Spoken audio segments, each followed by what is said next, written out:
తెలంగాణ అసెంబ్లీలో 2024-2025 వార్షిక బడ్జెట్ పద్దుపై చర్చ హాట్ గా కొనసాగుతోంది. ఈ సందర్భంగా హరీష్ రావు, మంత్రి కోమటిరెడ్డి మధ్య మాటల యుద్ధం నడిచింది.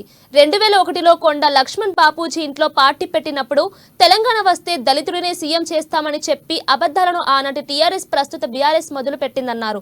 బీఆర్ఎస్ హయాంలో 24 గంటల కరెంట్ ఇచ్చామని చెబితే తాను ఓ సబ్ స్టేషన్ కు వెళ్లి పరిశీలించానని అక్కడే పనిచేసే ఆపరేటర్ 9 ఏళ్ల నుంచి ఏనాడు 14 గంటల విద్యుత్ సప్లై కాలేదని చెప్పారని కోమటిరెడ్డి గుర్తు చేశారు. ఇక మోసాలు, అబద్ధాలు బీఆర్ఎస్ పార్టీ ఏర్పడిన నాటి నుంచే పుట్టాయని మంత్రి సెటైర్లు వేశారు. రెండవది అధ్యక్ష, ఇప్పుడు నేను కోమటిరెడ్డి గారికి ఘాటుగా సమాధానం చెప్పగలుగుతా. నా బాధ ఏంటంటే ఇట్ విల్ డీవియేట్. ఆయనకేమో హాఫ్ నాలెడ్జ్. ఇప్పుడు ఆయన ఏం మాట్లాడిండు? Half knowledge. హరీష్ రావు గారు, ఐ విల్ టెల్ ఆ మాటను విరమించుకోండి. ఓకే, మీకు ఇబ్బంది ఉంటే తొలగించండి, నాకు అభ్యంతరం లేదు. రైట్ అధ్యక్ష, ఆ పదాన్ని తొలగించండి. సార్ ఆయనకు వారికి హాఫ్ నాలెడ్జ్ కాదు సార్, ఆకారం పెరిగింది చెప్పి అసలు నాలెడ్జ్ లేదు.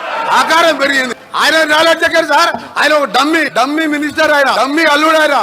ఆయనకు హాఫ్ నాలెడ్జ్ కాదు, ఆకారం పెరగానే సరిపోదు, బుద్ధి ఉండాలి. దళితులు ముఖ్యమంత్రి అన్నాడా లేడా? మీ మామ అన్నాడా?